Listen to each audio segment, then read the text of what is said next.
அப்படியே கண்களை மூடி இருதயத்தின் ஆழத்தில் இருந்தப்பா எங்களை நீ நிரப்புவீராக. பரிசுத்த ஆவியானவரே, fill us up, O Lord.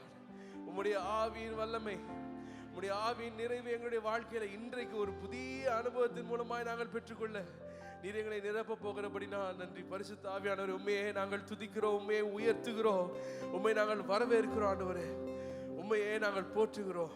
இந்த நாளிலும் நம்மை நிரப்ப தேவன் வல்லமை உள்ளவராய் காணப்பட எத்தனை பேர் விசுவாசிக்கிறீங்க? ஆமென். சேர்ந்து பாடி அவரை துதிக்கலாமா? நன்றி ஆண்டவரே. Thank you, Lord.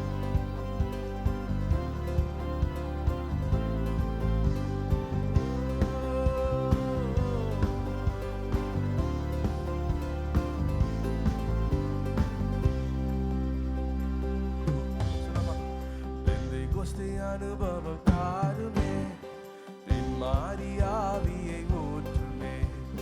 பெந்தேகோஸ்தே அனுபவம் தாருமே, பின்மாறி ஆவியை ஊற்றுமே. மேலான வல்லமை, மேலான தரிசனம், மேலான வரங்களை தாருமே. மேலான வல்லமை, மேலான தரிசனம், மேலான வரங்களை தாருமே.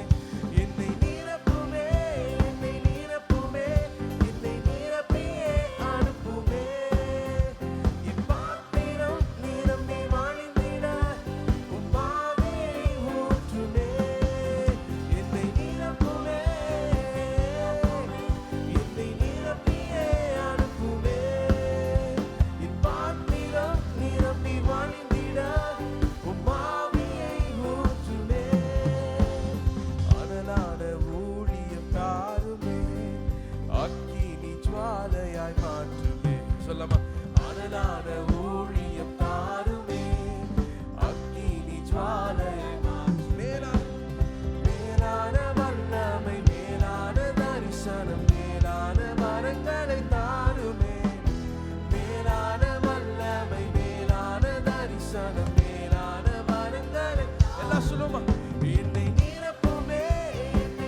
ஆவியானுடைய வல்லமையினால நம்ம நிரப்பப்பட போகிறோம். அப்படி என்ன தெரியுமா? நேச்சுரல்ல நம்ம நடக்க போறது இல்ல, இயற்கைக்கு அப்பாற்பட்ட அனுபவங்களிலே தேவன் நம்மை நடத்த உண்மையுள்ளவரா இருக்கிறார். ஆமென். சரி சொல்லுமா? நிழற்பட்டு மரித்தோர்கள் எழும்பிட அற்புதத்தின் அபிஷேகம் தாருமே. சொல்லமா? நிழற்பட்டு மரித்தோர்கள் எழும்பிட அற்புதத்தின் அபிஷேகம் தாருமே. மேலான வல்லமை, மேலான தரிசனம், மேலான வரங்களை தாருமே. மேலான வல்லமை, மேலான தரிசனம், மேலான வரங்களை எல்லாரும் சொல்லுமே. நிரப்புமே, என்னை நிரப்புமே, என்னை நிரப்புமே, என்னை நிரப்பியே அனுப்புமே. என் பாத்திரம் நிரம்பி வழிந்திட உம் ஆவியை ஊற்றுமே. என்னை நிரப்புமே,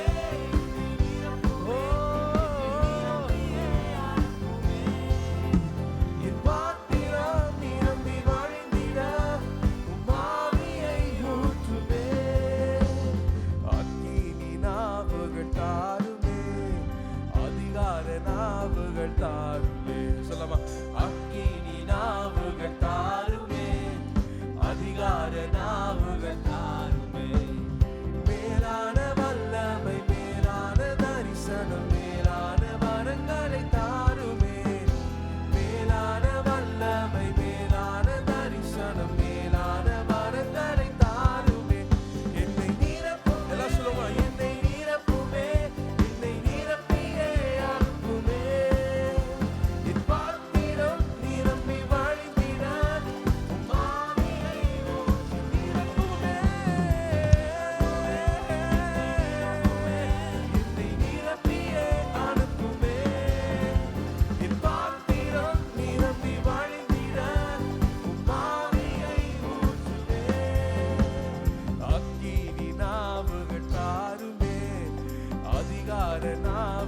தாருமே, அக்கினி நாவுகள் தாருமே, அதிகார நாவுகள் தாரும். மேலான வல்லமை, மேலான தரிசனம், மேலான வரங்களை தாருமே, மேலான வல்லமை, மேலான தரிசனம், மேலான வரங்கள். எல்லாம் சொல்லி நிரப்புமே, என்னை நிரப்புமே, என்னை நிரப்புமே, என்னை நிரப்பியே அனுப்புமே. என் பாத்திரம் நிரம்பி வழிந்திட உம் ஆவியை ஊற்றுமே. நிரப்புமே, நிரப்புமே, என்னை நிரப்புமே, என்னை நிரப்பியே அனுப்புமே. என் பாத்திரம் நிரம்பி வழிந்திட உம் ஆவியை ஊற்றுமே. பெந்தெகோஸ்தே அனுபவம் தாருமே, பின்மாறி ஆவியை ஊற்றுமே. பெந்தெகோஸ்தே அனுபவம் தாருமே, பின்மாறி ஆவியை ஊற்றுமே. மேலான வல்லமை, மேலான தரிசனம், மேலான வரங்களை தாருமே. மேலான வல்லமை, மேலான தரிசனம், மேலான வரங்களை தாருமே. என்னை நிரப்புமே, நிரப்புமே, நிரப்பியே அனுப்புமே. பாத்திரம் நிரம்பி வழிந்திட ஆவியை ஊற்றுமே. என்னை நிரப்புமே, என்னை நிரப்புமே, நிரப்பியே அனுப்புமே. என் பாத்திரம் நிரம்பி வழிந்திட உம் ஆவியை ஊற்று. நிரப்புமே, நிரப்புமே, நிரப்புமே, என்னை நிரப்பியே அனுப்புமே.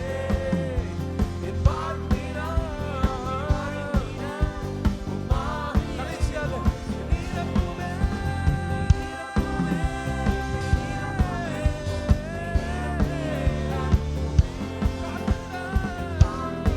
நிரம்பி வழிந்திட உம் ஆவியை ஊற்றுமே.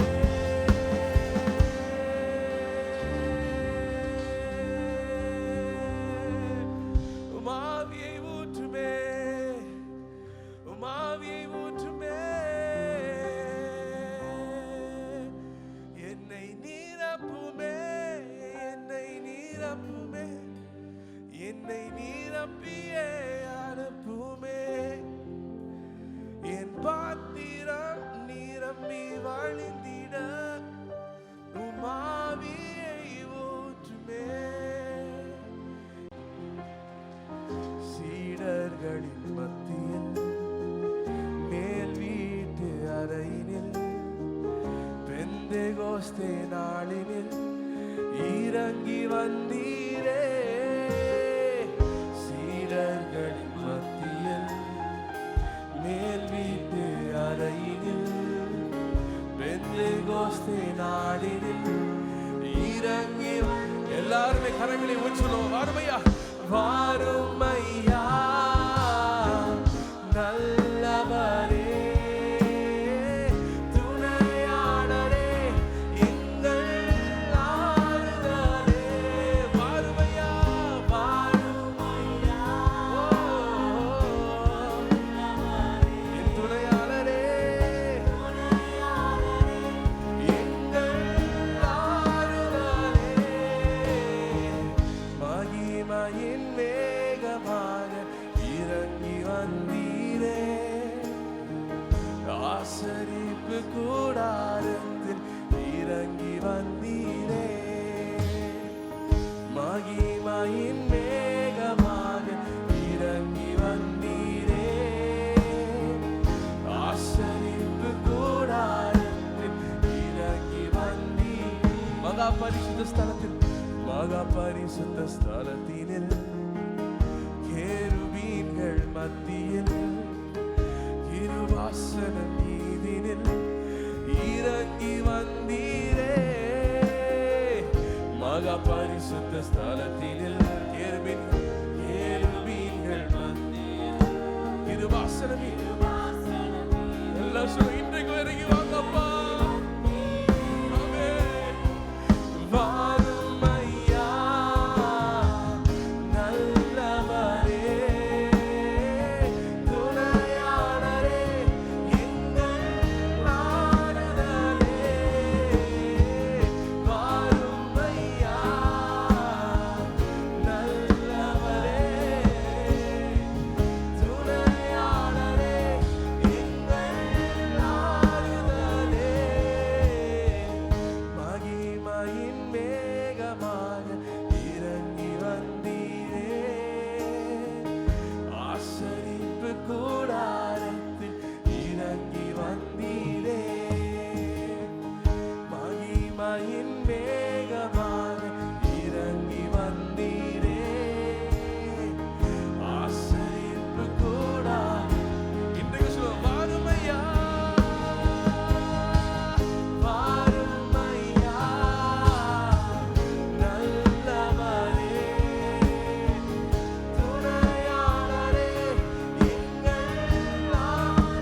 நன்றி. தேவனுக்கு மகிமை செலுத்துவோமா. ஆவியானவரை இன்றைக்கு எங்கள் மத்தியிலே அசைவாடினபடினால் நன்றி. ஆவியானவர் நிறைவு அபிஷேகத்தை இன்றைக்கு நான் பெற்றுக்கொண்டேன்னு சொல்றாங்க. விசுவாசம் நல்ல கரங்களை தட்டி ஆவியானவருக்கு மகிமை செலுத்துவோமா. Thank you Holy Spirit. We thank you. Amen. இந்த நாளிலே நாம் தியானிக்க போகிற கர்த்தருடைய வார்த்தைகளின் செய்தியின் தலைப்பு புதுப்பிக்கப்பட்ட பலிபீடம் என்று தியானிக்க போகிறோம். The topic of meditation today is the renewed altar. அந்த புதுப்பிக்கப்பட்ட பலிபீடமாய் நம்முடைய வாழ்க்கை காணப்படும் பொழுது நம்முடைய வாழ்க்கையிலே காணப்பட வேண்டிய அனுபவங்களை குறித்து நாம் பார்க்க போகிறோம். Today we are going to see if our life has become like a renewed altar, what all the experiences that we should have. இடிந்த பலிபீடமாக அல்ல. It is not the demolished altar. அவிதமாக நொறுக்கப்பட்ட பலிபீடமாக அல்ல. It is not the broken altar. புதுப்பிக்கப்பட்ட பலிபீடமாய் நம்முடைய வாழ்க்கையை மாற கர்த்தர் கிருபை செய்வாராக. May the Lord give us grace that our life should become a renewed altar. வாசிங்கள் 1 ராஜாக்களின் புத்தகம் 18ஆம் அதிகாரம் 30ஆம் வசனத்தை நாம் வாசிப்போம். Let's turn to read 1 Kings chapter 18 verse 30. Then Elisha said to all the people, "Come near to me."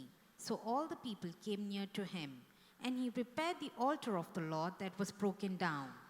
அப்பொழுது எலியா சகல ஜனங்களையும் நோக்கி, என் கிட்டே வாருங்கள் என்றான். சகல ஜனங்களும் அவன் கிட்டே வந்தபோது கர்த்தருடைய பலிபீடத்தை அவன் செப்பனிட்டு. எலியாவினுடைய சரித்திரத்தை அறிந்திருக்கிறீர்கள். You all are familiar with the history of Elijah. அதிலே எலியா செய்த ஒரு நல்ல ஒரு காரியத்தை பார்க்கிறோம். There is one important and beneficial thing did by Elijah here. அந்த நாட்களிலே பாருங்கள், அந்த தேவனுடைய பலிபீடம் தகர்க்கப்பட்டிருந்தது. Those days the altar of the Lord was demolished. இஸ்ரவேல் அனைத்தும் தேவனை விட்டு பின்மாற்றத்தில் சென்றதை பார்க்கலாம். And over here we can see the people of Israelites, they were backslided. அந்த ஜனங்கள் பாருங்கள் பின்மாற்றத்தின் நிமித்தமாக தேவனை விட்டு விலகி இருந்தார்கள் என்று பார்க்கிறோம். Because of the spiritual decline they turned away from the presence of God. அது நிமித்தமாக பலிபீடம் இடிக்கப்பட்டிருந்தது. And because of that the altar was broken. அதிலே வந்து பலி செலுத்தி ஆராதிப்பதற்கு மக்கள் இல்லை. And there was no people to worship and give all the sacrifices in the altar. ஆகவே முதலாவது எலியாவிற்கு தேவன் கொடுத்த வைராக்கியம் என்ன தெரியுமா? And what is the zeal that the Lord gave to Elijah? பலிபீடம் சப்பனிடப்பட வேண்டும். Firstly the altar has to be repaired. அதன் பின்பதாக தேவனுடைய அக்கினி வந்து இறங்க வேண்டும் என்ற ஒரு பெரிய வைராக்கியத்தோடு கூட அவர் செயல்படுகிறது நாம் பார்க்கலாம். With the great zeal we can see Elijah is taking all the efforts to renew the altar so that the fire of the Lord comes down. அந்த நாட்களிலே காணப்பட்டது போல இந்த நாட்களிலும் காணப்படுகிறது நான் உணர்கிறேன். Like in those days I feel what is happening today is more relevant. ஆவிக்குரிய நிலையிலே ஒரு பெரிய பின்மாற்றம். In a spiritual state there is a decline. ஜனங்கள் அவிதமாக ஒரு நெருக்கமாக தேவனிடத்திலே காணப்படாதபடிக்கு ஒரு பெரிய பின்மாற்றத்திலே காணப்படுகிறது நான் உணர்கிறேன். People are there in a backsliding position where they do not have a proper connection and fellowship with God. ஆகவே ஆவியானவரும் கூட அவிதமாக ஜனங்களை மறுபடியும் கிட்டே வாருங்கள் என்ற எலியா அழைத்தது போல இன்றைக்கு அழைத்துக் கொண்டிருப்பதை நான் உணர்கிறேன். Like how the Spirit of the Lord called the people to come closer to him, same way today the Spirit of the Lord calls us to come closer to him. பின்மாற்றம் என்றால் என்ன? What do you mean when we say backsliding? தேவனை உற்சாகமாக ஆராதிக்கிற அந்த உற்சாகம் குறைந்து போய் கொண்டிருக்கிற காலம் இது. And this is the time where we have the lack of enthusiasm to worship the Lord. ஜெப வாழ்க்கை குறைந்து போய் கொண்டிருக்கிற காலம் இது. And this is the time where the prayer life is getting decreased. சபையிலே ஜெபம் இருக்கிறது. And there is prayer in the church. ஆனால் ஜெபத்துக்கு திரும்ப வருகிறீர்கள். But how many people are participating for such meetings? எத்தனை பேர் தேசத்துக்காக ஜெபிக்கிறீர்கள்? How many people are praying for your nation? உலகமானது சபையின் ஜெபத்திற்காக காத்திருக்கிறது. And the entire universe is waiting for the prayer of the church. எத்தனை பேர் ஜெபிப்பதிலே குறைந்து போய் காணப்படுகிறீர்கள்? How many people have this thing lacking in your life? இப்பொழுது எலியா செய்த காரியம் என்ன தெரியுமா? And what is the thing that was worked out by Elijah here? ஆராதனை கைவிடப்பட்ட நிலையிலே பலிபீடம் உபயோகப்படுத்தப்படாத நிலையிலே ஒன்றை செய்தார். என் கிட்டே வாருங்கள். And when the altar was demolished and when they do not have a proper worship experience, Elijah called the people back and said, "Come near to me." மக்களை பார்த்து அழைப்பு கொடுத்தார். And looking at the people, he sent out an என் கிட்டே invitation. வாருங்கள். Elijah called the people saying, "Come back to me." தேவனுடைய பிரசன்னத்துக்கு நெருங்கி வரும்படியான ஒரு பெரிய அழைப்பாய் காணப்படுகிறது அன்பானவர்களே. And it is a great calling to the people to come closer to the Lord. அந்த இடத்துல நடந்த காரியம் என்னவென்றால் And what's all the thing that took place on that day? பரலோகத்திலிருந்து அக்கினி இறங்கி வந்தது என்று பார்க்கிறோம். And we see the fire came down from heaven. எலியாவின் ஜெபத்திற்கு பின்பதாக அக்கினி இறங்கி வந்தது. And after the prayer of Elijah, the fire came down from heaven. ஆனால் இந்த வேளையிலே அந்த அக்கினி இறங்கி வருவதற்கு முன்பதாக அந்த பலிபீடம் செப்பனிடப்பட வேண்டும் என்று பார்க்கிறோம். And before the fire could fall from the heaven, we need to see that the altar has to be renewed. அந்த பலிபீடமானது இடிந்த பலிபீடம் மறுபடியும் கட்டப்பட வேண்டும். The broken altar has to be repaired. அப்பொழுதுதான் தேவனுடைய அக்கினி இறங்கி வந்து ஜனங்களை நிரப்பும் என்று பார்க்கிறோம். Only then the fire of the Lord can come down and can fill the people down.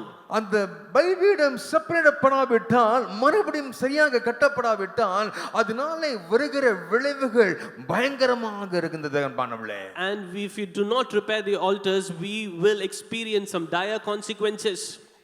மக்களுடைய வாழ்க்கை தேவனை விட்டு தூரமாய் காணப்பட்டது. And the life of the people distanced from the Lord. அவ்விதமாக அதன் விளைவுகள் மிக படுபயங்கரமாய் காணப்பட்டது. And because of that, the consequences were very severe. முதலாவதாக எலியா எடுத்த ஸ்டெப்ஸ் என்ன தெரியுமா? பலிபீடத்தை செப்பனிட தொடங்குகிறார். What is the important step taken by Elijah? He starts to repair the altar. இன்றைக்கு கூட ஆண்டவரே என்னுடைய ஜீவியத்திலே பலிபீடங்கள் செப்பனிடப்பட வேண்டும். Offering to the Lord, if you want your personal altar to be renewed and renovated. உள்ளான மனுஷன் ஆவியிலே எழும்பி பிரகாசிக்க நிலைக்கு வர வேண்டும். The inner man inside us should shine better in spiritual terms. நம்முடைய ஜீவியத்தில் இருக்கிற சில பின்னடைவுகள் பின் மாற்றங்கள் மறுபடியும் அது சரியடைந்து தேவனிடத்தில் நாம் ஒன்றிணைக்க கிருபை செய்ய வேண்டும். Today the Lord will give us grace that all the setbacks that we have in our life, we need to renew all that and we need to grow closer to the Lord. அந்த புதுப்பிக்கப்பட்ட பலிபீடத்தின் அனுபவங்கள் எப்படி இருக்கும் என்று பார்க்க போகிறோம். Today we are going to see what is the experience of a renovated altar will look like. முதலாவதாக புதுப்பிக்கப்பட்ட பலிபீடம் எப்படி காணப்படும்? And firstly we are going to see how a renewed altar will look like. வாசியுங்கள் லேவியராகமத்தின் புத்தகம் 6ஆம் அதிகாரம் 13ஆம் வசனத்தை வாசியுங்கள். Firstly let us read Leviticus chapter 6 verse 13. A fire shall always be burning on the altar, it shall never go out. பலிபீடத்தின் மேல் அக்கினி எப்பொழுதும் எரிந்து கொண்டிருக்க வேண்டும், அது ஒருபொழுதும் அவிந்து போகலாகாது.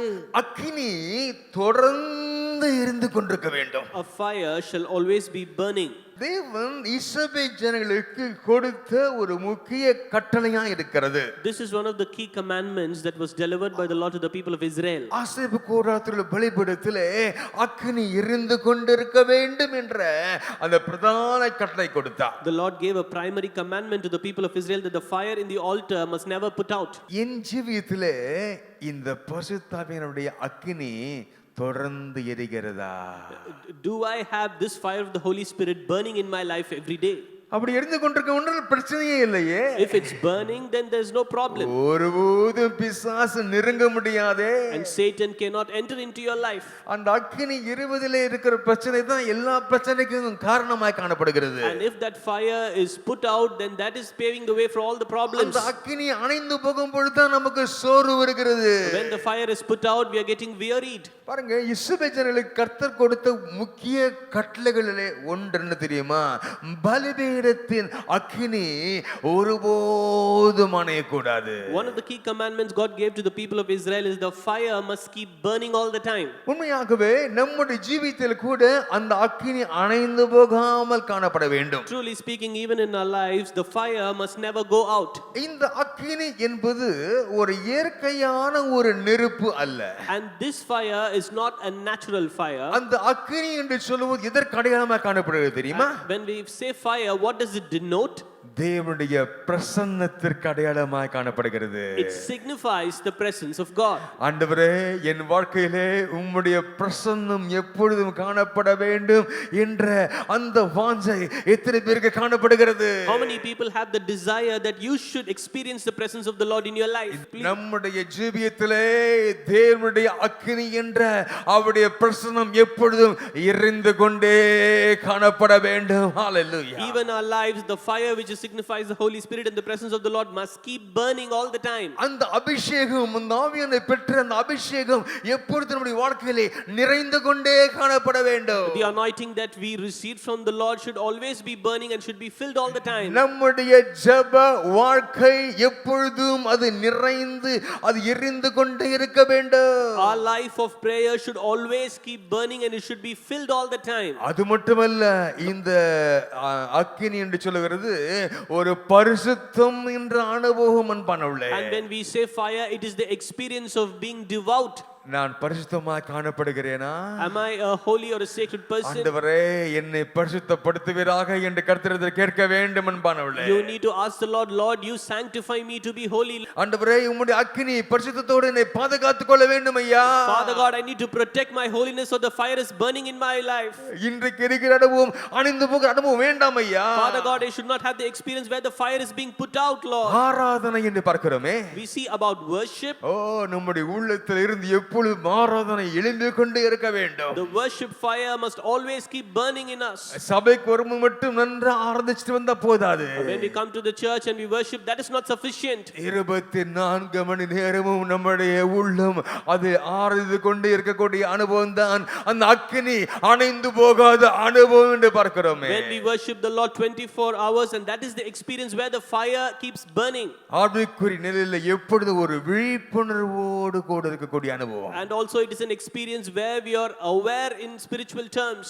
எப்பொழுதும் ஆண்டவரே ஆவியானவர் என்ன சொல்கிறீர் என்று கேட்கிற அந்த அனுபவம். There should be a spiritual awareness where you are very cautious in hearing the words. எரிந்து கொண்டிருக்க வேண்டிய பலிபீடங்கள் அது அணைந்து போனால் அல்லது இடிந்து போனால் என்ன நடக்கும்? If the altar is demolished and if the fire is put out, what's going to happen there? முதலாவது அக்கினி அணைந்து போகும். Firstly, the fire will be put out. அந்த அக்கினி அணைந்து போனால் ஆராதனைக்கிற அனுபவத்திலே ஒரு பலவீனம், ஒரு தாழ்ச்சி உண்டாகும் என்பானவளே. If the fire is extinguished, then which means the worship and our spiritual life will become weak.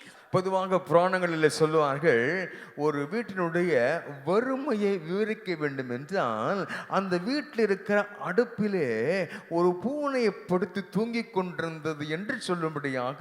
அப்படின்னு என்ன தெரியுமா, அந்த அடுப்பு எரிந்து பல வாரங்கள் ஆகிவிட்டது. அந்த எரிந்து கொண்டிருக்க வேண்டிய சூடாக இருக்க வேண்டிய அந்த அடுப்பு குளிர்ந்து போய்விட்டபடினாலே அதிலே பூனையை படுத்து கொண்டதாம். இது வறுமையை விவரிக்கிற ஒரு வார்த்தைகள். Historically, when they want to explain the poverty of the house, they would say the cat is sleeping on the stove because the stove is supposed to be burning all the time, but now the cat is sitting on it. உண்மையாகவே ஆவிக்குள்ளே எரிந்து கொண்டிருக்க வேண்டிய நம்முடைய வாழ்க்கையிலே அந்த ஆவியினுடைய அக்கினி அணைந்து போகும் பொழுது, அந்த பரிசுத்தம் குறைந்து போகும் பொழுது, சில வேளைகளில் பிசாசு படுத்துக் கொள்வதை நாம் பார்க்கலாம். அவனுடைய கிரிகளை மேற்கொள்வதை பார்க்கலாம் அன்பானவளே. எல்லாவற்ற காரணம் தெரியுமா, அந்த பலிபீடம் தகர்க்கப்பட்டு காணப்படுகிறது அன்பானவளே. Truly speaking, even in our life the fire should keep burning, but if it is extinguished, which means the Satan will do his work and our life will become very weak. நீங்கள் யோசித்து பார்க்க வேண்டும், ஆண்டவரே நான் எதிலே குறைவுபட்டிருக்கிறேன், எதிலே என் பலிபீடம் இடிக்கப்பட்டிருக்கிறது. Today you need to evaluate yourself, asking the Lord, Lord, is my altar demolished and what is the area that has gotten demolished? ஆராதனை பலவீனமானால் மக்கள் தேவனை விட்டு தூரம் போகிற அனுபவம் காணப்படுமே. When the worship becomes weak, then the people will drift away from the presence of the Lord and we will get that experience. தேவனை விட்டு தூரம் போனால் என்ன நடக்கும் தெரியுமா? If you go away from the Lord, what will happen to you? நடக்க கூடாது நினைக்கிற காரியங்கள் நடக்கும். All the things which is unfavorable to you will happen. நாம் விரும்பாத காரியம் நடைபெறுகிறதா நம்முடைய வாழ்க்கையிலே? Are you seeing some undesirable things happening in your life? கொஞ்சம் கர்த்தரை கேட்டு பாருங்க, ஆண்டவரே என்னுடைய ஜீவியம் அது உம்மோடு கூட இருக்கிறதா அல்லது உமக்கும் எனக்கும் இடையிலே இடைவெளி காணப்படுகிறதா, என் பலிபீடம் இடிக்கப்பட்டிருக்கிறதா? ஒரு வைராக்கியத்தை கர்த்தர் தருவாராக. If you are facing such unfavorable things in your life, you need to ask the Lord, Lord, how is my altar today? Is it demolished? What is blocking between you and me? இன்றைக்கு எலியா சொன்னது போல ஒரு வார்த்தை சொல்ல விரும்புகிறேன். Like how Elijah said, I would like to tell a few words. என் கிட்ட வாருங்கள். Come near to me. தேவனுக்கு அருகிலே வாருங்கள். You need to come near to the Lord. நம்முடைய வாழ்க்கை இன்றைக்கு எங்கு எந்த இடத்திலே காணப்படுகிறது என்று யோசித்து பாருங்கள். Today you need to think where your life is positioned. அந்த இடத்திற்கு மறுபடியும் விரும்புடைய கேட்டுக்கொள்கிறேன். And I would request all of you all to come back to the Lord. அப்படி நீங்கள் உங்களுடைய வாழ்க்கை சற்று தூரமாய் காணப்படுகிறது என்று ஆவியானவர் பேசியிருப்பார் என்றால் மறுபடியும் தேவனுடைய பலிபீடத்தை கட்ட கர்த்தர் அழைக்கிறார். If the Holy Spirit had informed you that your life is distanced from the Lord, today the Holy Spirit is calling you to renew your altar. நம்முடைய இருதயமாகிய பலிபீடம் எரிய வேண்டிய நேரம் இது என்று பார்க்கிறோம். And this is the time where we need to register everything inside our hearts. ஆண்டவரே, என் பலிபீடம் எரிந்து கொண்டிருக்கிறதா, என் வாழ்க்கை எரிந்து கொண்டிருக்கிறதா, அல்லது அக்கினி அணைந்து போயிருக்கிறதா? Today you need to evaluate, is the fire burning in my life or is the fire being put out? கொஞ்சம் எல்லாரும் தேவனிடத்திலே கேட்டு பார்க்கலாம் இந்த வேளையிலே. I request all of you all to just ask to the Lord. என்னுடைய ஆசீர்வாதங்கள் வர வேண்டிய நேரத்திலே வருவதில்லையே, காரணம் என்ன தெரியுமா? இதுதான் காரணம், எரிய வேண்டிய பலிபீடம் அணைந்து போயிருக்கிறது. What is the reason for you to miss out a lot of blessings? Because the fire isn't burning in your life. அது நிமித்தமாக பல ஆசீர்வாத குறைவுகள் உண்டாயிருக்கிறது. And because of that there are a lack of blessings in your life. ஆண்டவரே, என்னுடைய பலிபீடம் எரிந்து கொண்டிருப்பதாக. Father God, let my altar keep burning, Lord. ஆண்டவரே, என்னிடத்தில் பேசும் ஐயா. Father God, you speak with me. என்ன காரியத்திலே நன்றாக இருந்த என் வாழ்க்கை இன்றைக்கு குறைபட ஆரம்பித்திருக்கிறது. Father God, my life and I was doing well, but now I have many setbacks. என்னை கண்டித்து உணர்த்துவீராக. Father God, you chide me and you tell me what to do. பலிபீடம் அணைந்து போயிருக்கிறது. The altar and the fire was put out. அதன் விளைவாக பல ஆசீர்வாதங்கள் தடைபட்டிருக்கிறது. And because of that many blessings are being blocked. ஆண்டவரே, என்னுடைய பலிபீடம் ஆண்டவரே செப்பரேட் பண்ண வேண்டும் ஐயா. Shall we all lift up our hands and say, Lord, my altar has to be repaired. இரண்டாவதாக பலிபீடம் புதுப்பிக்கப்பட்ட பலிபீடத்திலே என்ன காணப்படும்? And secondly, what will be there in the renewed altar? ஜெப வாழ்க்கையில் ஒரு உற்சாகம் காணப்படும். A passion in prayer life. வாசிங்கள் லூக்கா 18ஆம் அதிகாரம் முதல் வசனத்து ஒரு பகுதியை வாசிங்கள். Let's turn to read Luke chapter 18 verse 1. Always ought to pray and not lose heart. சோர்ந்து போகாமல் எப்பொழுதும் ஜெபம் பண்ண வேண்டும். சோர்ந்து போகாம எப்பொழுதும் ஜெபம் பண்ண வேண்டும் என்று இயேசு சொல்கிறதை பார்க்கலாம். Over here Jesus says always ought to pray and not to lose heart. ஏன் இந்த இடத்துல சோர்வையும் ஜெபத்தையும் ஒரு சேர சொல்லுகிறார்? And why is he referring to weariness in prayer in one sentence? ஜெபம் பண்ணும் பொழுது அதை சோர்வடைய செய்வதற்கு அநேக காரியங்கள் ஆயத்தமாய் காணப்படும். It is because when you pray there are many factors that will come to make you wearied. ஜெபம் செய்ய ஆரம்பிக்கும் பொழுதுதான் பலவீனங்கள் எல்லாம் அது தடுக்க முயற்சி செய்யும். When you begin to offer a prayer, all your weaknesses will come in and you will lose it. நல்ல மாமிசம் நம்மகிட்ட பேசும். The flesh will speak with us. நான் ரொம்ப அலைஞ்சிட்டேன், ரொம்ப வேலை செய்துட்டேன், ரொம்ப டயர்ட் ஆயிட்டேன், கொஞ்சம் ரெஸ்ட் எடுத்துக்கோ, கர்த்தர் கோச்சுக்க மாட்டாரு. And the flesh will say, yesterday you worked so hard and you're exhausted, you can take rest, the Lord will not mistake you. நம்ம மேலேயே ஒரு சுய பரிதாபம் வரும். And we will have a self pity concerning ourselves. நீ நிறைய ஊழியம் கர்த்தருக்காக செய்துட்ட, கொஞ்சம் படுத்து ரெஸ்ட் எடுத்துக்கோ. And you're doing a lot of ministry, you can sit back and relax. ஜெபம் என்று சொல்லுவது ஒரு கடமை மட்டுமல்ல, ஒரு விசுவாசியின் உயிர் மூச்சாய் காணப்படுகிறது என்பானவளே. When we talk about prayer, it is not a duty, it is a breath of every believer. ஒரு விசுவாசி செய்ய வேண்டும் என்று எதிர்பார்க்கப்படுகிற ஒன்று மட்டுமல்ல ஜெபம். இந்த ஜெபம் என்பது ஒரு விசுவாசியின் உயிர் மூச்சாய் காணப்படுகிறது. And prayer is not just a duty that we are supposed to do, it is the very breath of a believer.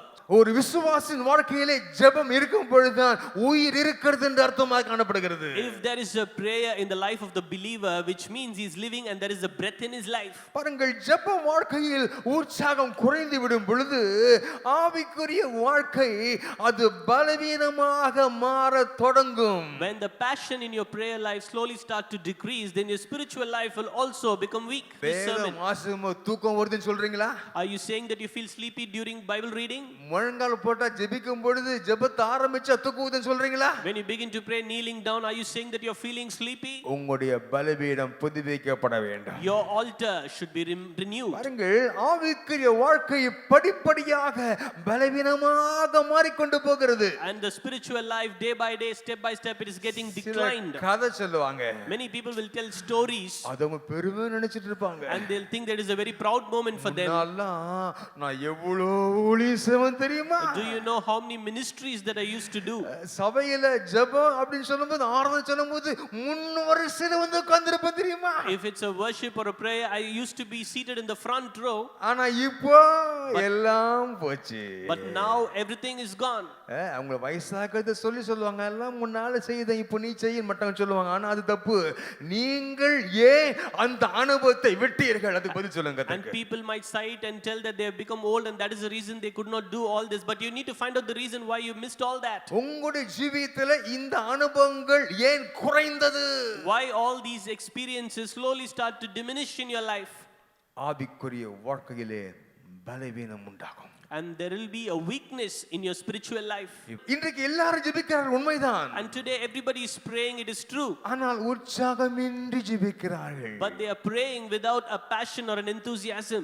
சிலர் நல்லா ஜெபிப்பாங்க, ஆரம்பிப்பாங்க, ஆனா சோர்ந்து போய் நிறுத்தி விடுவார்கள். Some people will begin to pray and then they'll become discouraged and they'll stop praying. ஆகவே தான் இயேசு சொன்னார், சோர்ந்து போகாமல் எப்பொழுதும் ஜெபிக்க வேண்டும் என்ற அழைப்பு கொடுக்கிறார். And that is the reason Lord Jesus is given as an invite telling you need to pray without losing your heart. சில பட்டியலை பார்க்க போகிறோம். And we are going to see about a list. ஜெபத்தில் உற்சாகம் இருந்தால் நம் வாழ்க்கை எப்படி இருக்கும்? And how your life will be when you have a passion in your prayer. முதலாவதாக ஜெபத்தில் உற்சாகம் இருந்தால் விசுவாசம் உயிரடைந்து கொண்டே இருக்குமா? When there is a passion in prayer, then your faith will come alive. பாருங்க, அந்த விசுவாசம் எப்பொழுதும் உயிர் பெற்ற விசுவாசமாக ஜீவனுள்ள விசுவாசமாக காணப்படுமா? And if you have that passion in your prayer, then your faith will be living.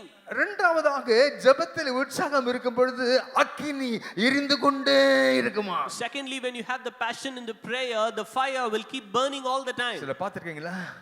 வாழ்க்கையில மௌனமா பேசிக்கொண்டே இருப்பாங்க. Praise Lord, praise Lord, praise Lord இந்த அந்நிய பாஷை பேசிக்கொண்டே இருப்பாங்க.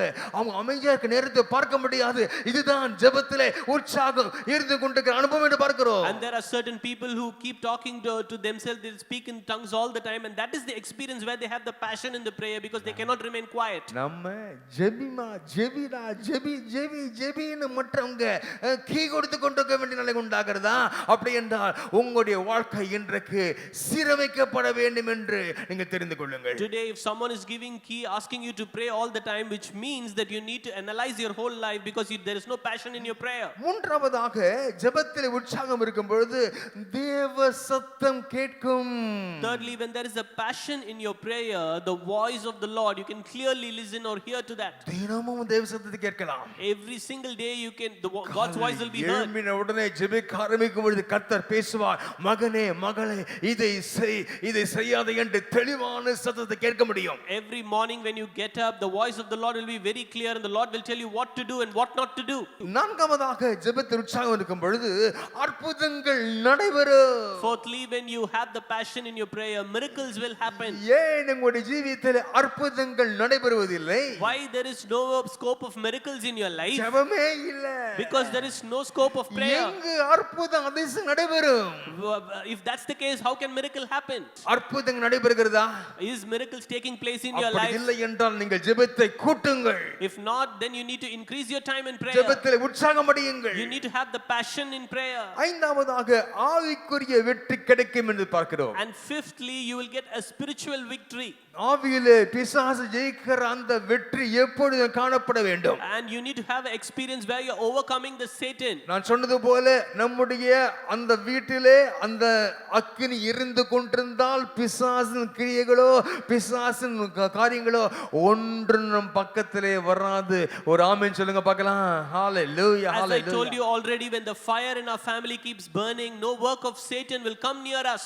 இந்த பலிபீடம் அணைந்து போனால் தேவன் பேசுவதற்கு பதிலாக வேறு சத்தம் கேட்கும். If the altar is put out, instead of the Lord talking to us, we will hear some other voice. ஆண்டவர் சிலர் சொல்லுவாங்க, ஐயா எங்கிட்ட பேசுறது ஆவியானவரா பிசாசான்னு தெரியல.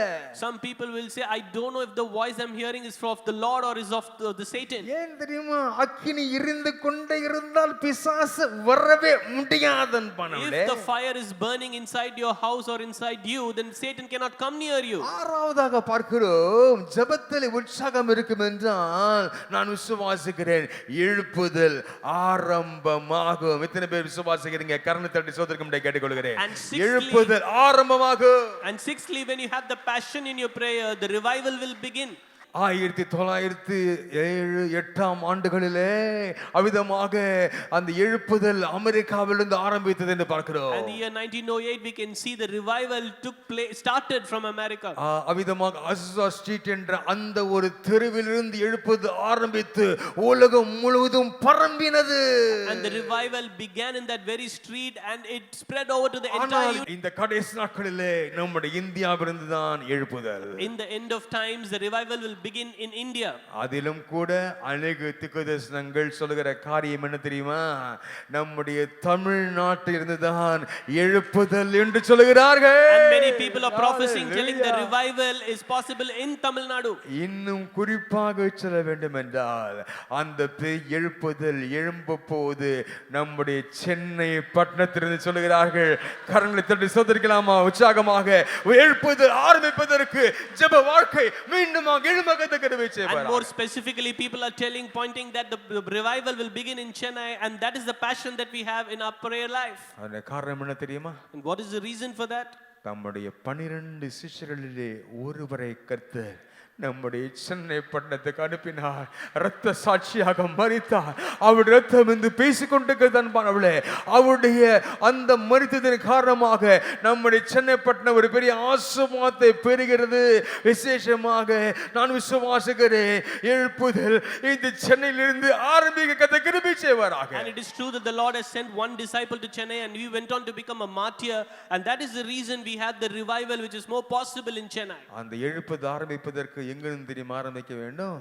When the revival should happen? நம்முடைய ஒவ்வொரு வீடுகளிலிருந்து எழும்புகிற ஜெபத்தின் மூலமாக அந்த எழுப்புதல் ஆரம்பிக்க வேண்டும். ஹalleluya. The revival will happen in your very houses based on the prayer that you are offering to the Lord. அதற்கு தான் இந்த கர்த்தர் பேசிக்கொண்டிருக்கிறார்.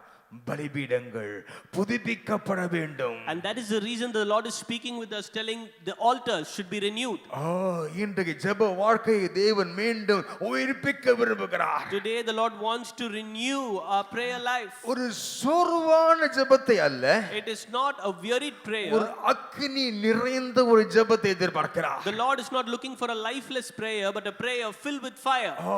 நம்முடைய இருதயங்கள் அக்கினியாலே கொழுந்து விட்டு எரியப்பட வேண்டிய நேரம் காலம் இது என்று கர்த்தர் சொல்கிறார். And this is the time and season where the fire of prayer in our heart should burn. கடைசி நாட்களிலே நாம் ஜெபத்திலே குறைவாய் இருப்போம் என்றால் வருகிற பிசாசு சோதனைகளை மேற்கொள்வது கடினம். And if you are lacking in our prayer life in the end of time, it is very difficult for us to prevail Satan. ஆகவே மறுபடியும் என் ஜீவியத்தில் ஆண்டவரே ஜெப தாகத்தை மீண்டும் தருவீராக, என் பலிபீடம் புதுப்பிக்கப்பட கிருபை செய்வதாக என்று அர்ப்பணிக்க வேண்டும் அன்பானவர்களே. Today therefore it is very important that we need to surrender to the Lord to get the thirst for prayer, and also our altar should be renewed. புதுப்பிக்கப்பட்ட பலிபீடத்தின் அனுபவம் தேவனையே சேவிக்கும் வாழ்வு என்று பார்க்கிறோம். The experience of a renewed altar will give us a life that serves the Lord alone. வாசியங்கள் 1 ராஜாக்கள் 18:21 வாசியங்கள். Let's turn to read 1 Kings chapter 18 verse 21. And Elijah came to all the people and said, "How long will you falter between two opinions? If the Lord is God, follow him, but if Baal, follow him." But the people answered him not a word. அப்பொழுது எலியா சகல ஜனத்தண்டைக்கும் வந்து, நீங்கள் எந்த மட்டும் இரண்டு நினைவுகளால் குந்தி குந்தி நடப்பீர்கள்?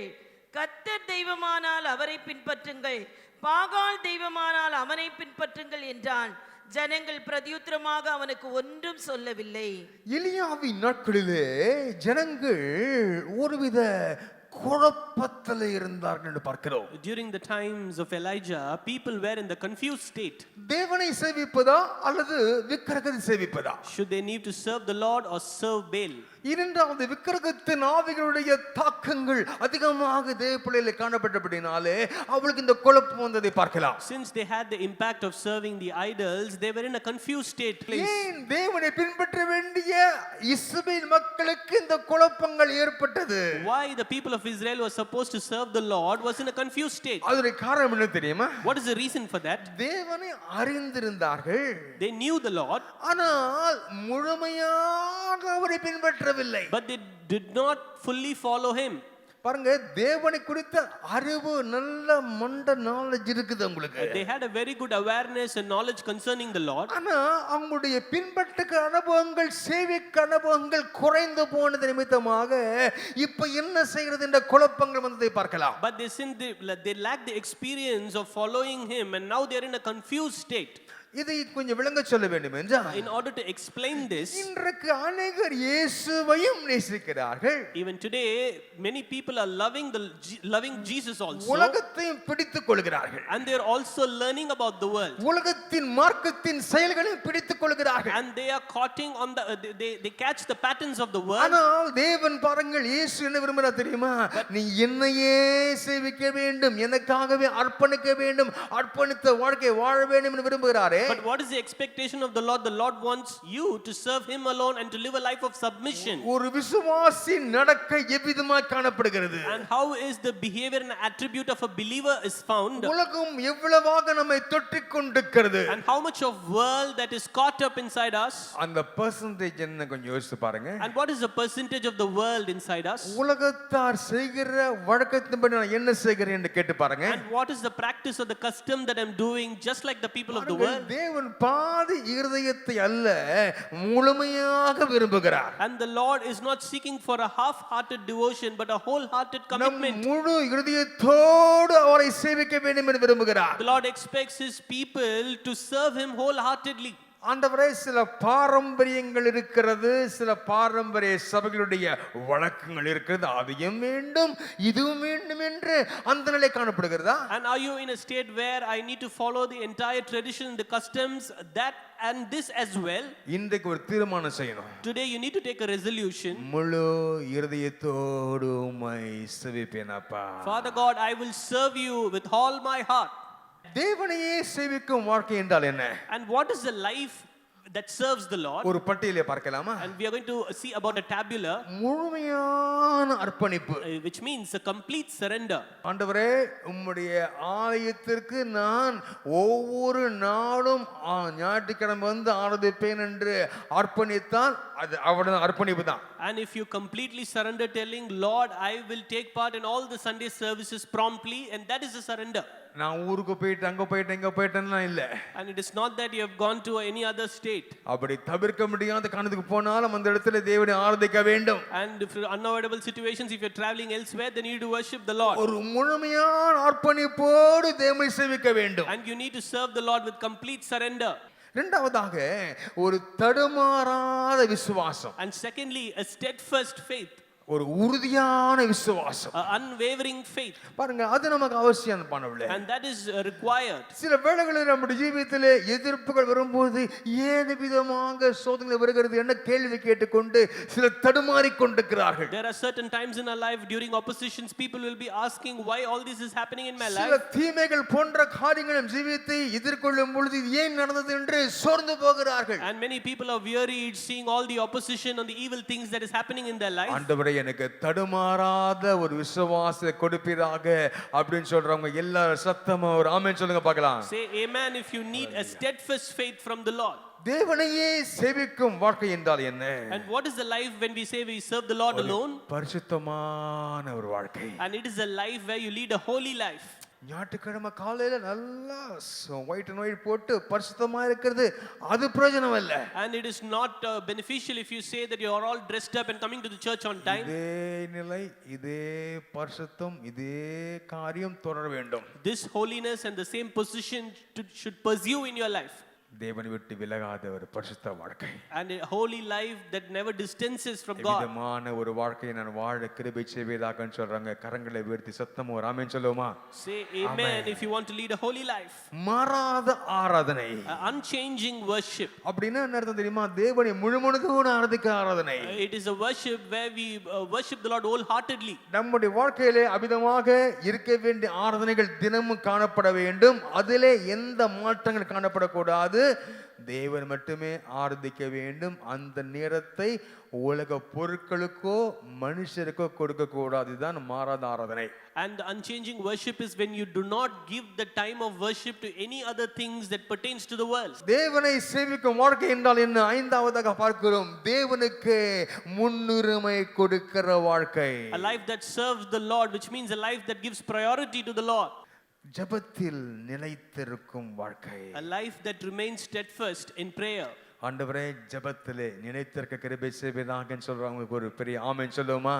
ஆமென். Say amen if you want to lead a life which is steadfast in prayer. இரண்டு நினைவுகளால் அல்ல, Let us not have two different divided opinions. ஆண்டவரே உம்மையே சேவிக்கிற வாழ்வை தருவீராக. Father God, give me a life that serves you alone. ஆண்டவரே உம்மையும் சேவிப்பேன் என்றல்ல, It is not that I will serve you also. உம்மையே சேவிக்கிற வாழ்வை தருவீராக. Father God, give me a life that where I will serve you alone. அக்கினி தொடர்ந்து இருந்து கொண்டிருக்க வேண்டும். The fire must keep burning. ஜெப வாழ்க்கையிலே உற்சாகம் வேண்டும். A passion in your prayer life. தேவனை சேவிக்கிற வாழ் வேண்டும். A life that serves the Lord alone. இதற்கு அர்ப்பணித்த உங்களுடைய வாழ்க்கையிலே வரப்போகிற ஆசீர்வாதம் என்ன தெரியுமா? And what is the blessing that you'll get because you've surrendered for all the 3 points? தேவனிடத்திலிருந்து பதில் இறங்கி வரப்போகிறது. An answer from the Lord is coming. 1 ராஜாக்கள் 19:12 விதமா சொல்லுகிறது. 1 Kings chapter 19 verse 12. பூமி அதிர்ச்சிக்கு பின் அக்கினி உண்டாயிற்று. And after the earthquake, a fire. அக்கினி கர்த்தர் இருக்கவில்லை. But the Lord was not in the fire. அக்கினிக்கு பின் அமர்ந்த மெல்லிய சத்தம் உண்டாயிற்று. And after the fire, a still small voice. ஹalleluya. தேவன் பேச ஆயத்தமாகிறார். The Lord is preparing to speak to his people. தேவன் முதலாவதாகவே பேசவில்லை. And firstly, the Lord did not speak. அவர் பேசுவதற்கு முன்னதாக என்ன செய்ய வேண்டும் தெரியுமா? பலிபீடம் செப்பனிடப்பட வேண்டும். Before the Lord could begin to speak, the altar has to be repaired. புதுப்பிக்கப்பட வேண்டிய கண்ணு புதுப்பிக்கப்பட வேண்டும். All the things that is supposed to be renovated has to be renovated. பின்பு தேவன் பேச ஆரம்பிக்கிறார் மாணவர்களே. And after that, the Lord starts to speak. பாருங்க, அவிதமாக எலியாவும் மக்கள் மிகவும் சோர்ந்து போயிருந்த வேளையிலே கர்த்தருடைய வார்த்தையை பேசி திடப்படுத்துகிறதை பார்க்கிறார். When Elijah and the entire people were filled with discouragement, that is when the Lord speaks with him. பல நேரங்களிலே தேவன் அமைதியான மெல்லிய குரலோடு கூட பேசுவார். In many a times, the Lord will speak with us with a gentle, still voice. பாருங்க, நம்முடைய வாழ்க்கையிலே அவிதமாக நிறைய பேரிடத்தில் ஆலோசனை நாம் கேட்டுக்கொண்டிருக்கிறோம் அல்லவா?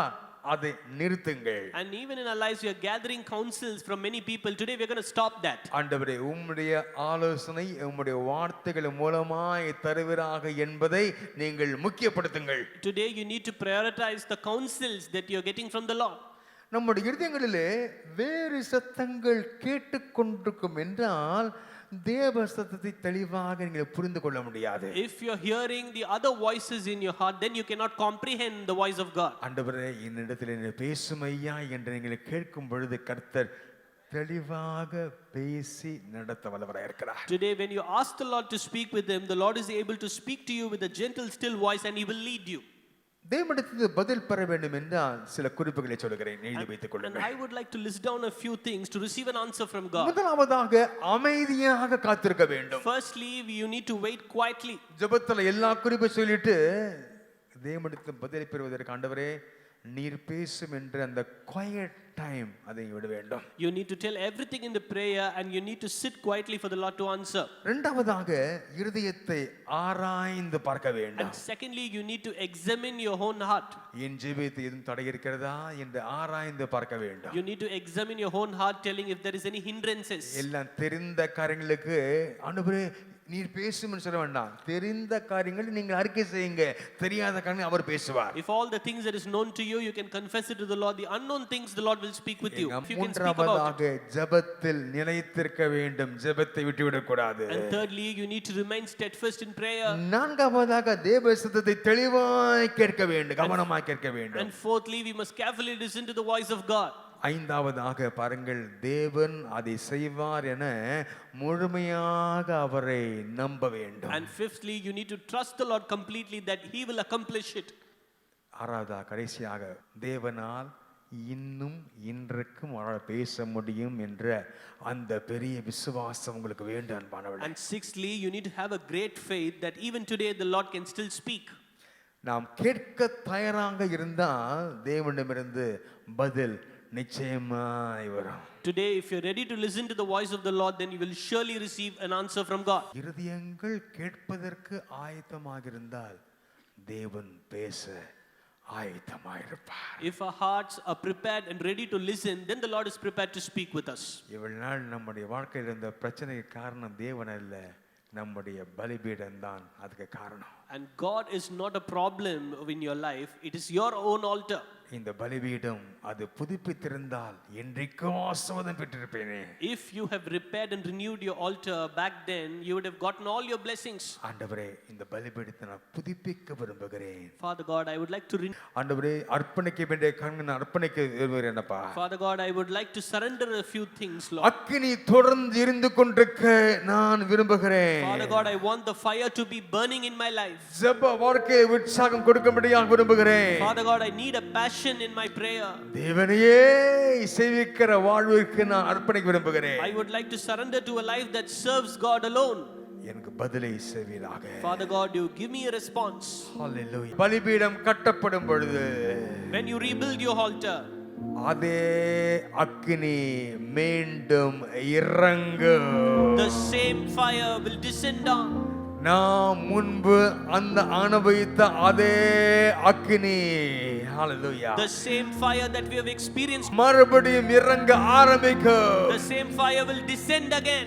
எத்தனை விசுவாசிகளை கரங்களை தட்டி சோதரிக்கலாம் அந்த வேளையிலே. We'll offer a clap offering ஆண்டவரே, to the Lord. முன்பிருந்த ஆவிக்குரிய அனுபவத்திற்கு அதிகமான அனுபவம் இறங்குவதாக. Father God, let more spiritual experiences, which is more than அதே before, let it அபிஷேகம் descend upon us. இறங்குவதாக. Let the fire descend upon us, Lord. ஓ ஷபபலகரலபலபகரபா. ஜெபம் மீண்டும் உயிர் பெறும். The prayer will come to life again.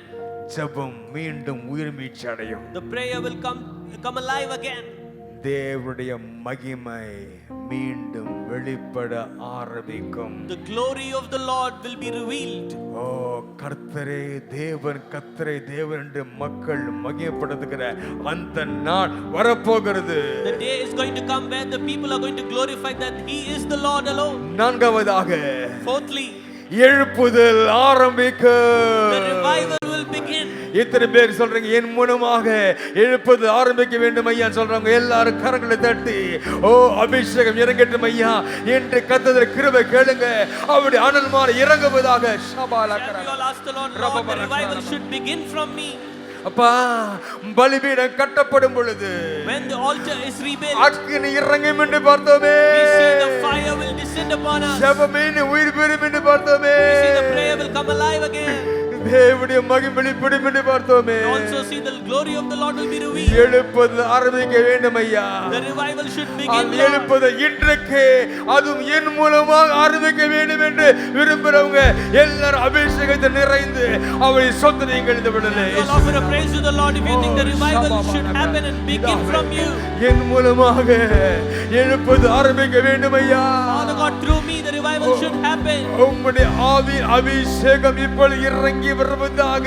Father God, let your spiritual anointing flow through me. பெந்தெகோஸ்து நாளன்னைக்கு இறங்கின அதே அபிஷேகம் அதே வல்லமை இப்பொழுது இறங்கி வருவதாக.